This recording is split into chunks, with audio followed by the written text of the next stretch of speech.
গাছ লোড নিয়ে একটি ট্রাক দুর্ঘটনা ঘটে। এটা কানাইপুরের মল্লিকপুরে। গাছগুলো ট্রাক থেকে আনলোড করা হচ্ছে। ড্রাইভার দিয়ে গাড়ি চালামু না। নিজের গাড়ি এখন নিজে চালাবেন, এই তো? হ্যাঁ ভাই। তা আপনি কোথায় কোথায় কাটছে একটু খুলে খেলে দেখেন পাবলিক। কপাল ভাই একবারে গেছে, কপাল ছাপাই গেছে, শেষ। একবারে শেষ। আপনাদের গাড়ির সামনের শোটা দেখাচ্ছি, কি ভয়াবহ অবস্থা, খারাপ। এর মধ্যে যে ড্রাইভার এবং হেল্পার দুজনে বেঁচে আছে এটা ভাবাই মুশকিল। সামনে একটা গাড়ির সামনের শো একদম ভেঙে দুমড়ে মুচড়ে যায়। আমরা ফরিদপুর থেকে একটা 30 টন ক্রেন নিয়ে যাই, গাড়িটিকে উদ্ধার করি। যোগান করার পরে দুই পাশে বেশ কিছু গাছ থাকায় উপর দিয়ে আনা যাচ্ছিল না, এবং গাড়িটা যখন ঝোলানো হয় আইরাভাবে তখন দুই সাইডে গাছে বেঁধে যাচ্ছিল।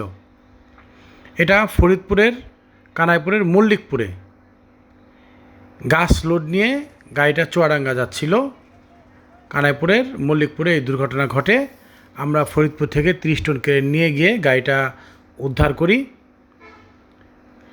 গাড়িটা উদ্ধার করার পরে আপনারা দেখতে পাচ্ছেন রাস্তার উপরে আস্তে আস্তে আনা হচ্ছে।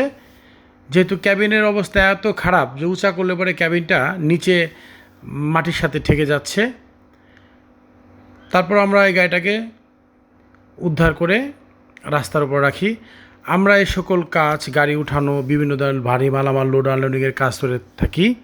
আমাদের ঠিকানা ফরিদপুর বাইপাস সড়ক। যদি কারো কোনো প্রয়োজন হয় আমাদের সাথে যোগাযোগ করতে পারেন।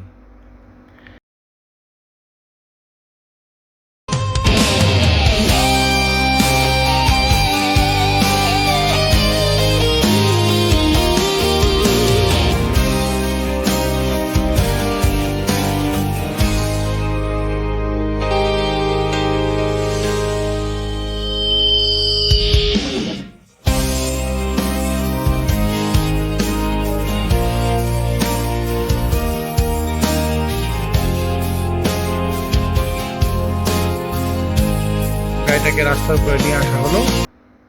মহাসড়কে কোনো গাড়িও নেই, একদম ফাঁকা ছিল। এখন আপনারা সামনের শোটা দেখেন, মানে ক্যাবিনটা খুবই অবস্থা খারাপ, ভেঙে দুমড়ে মুচড়ে গেছে।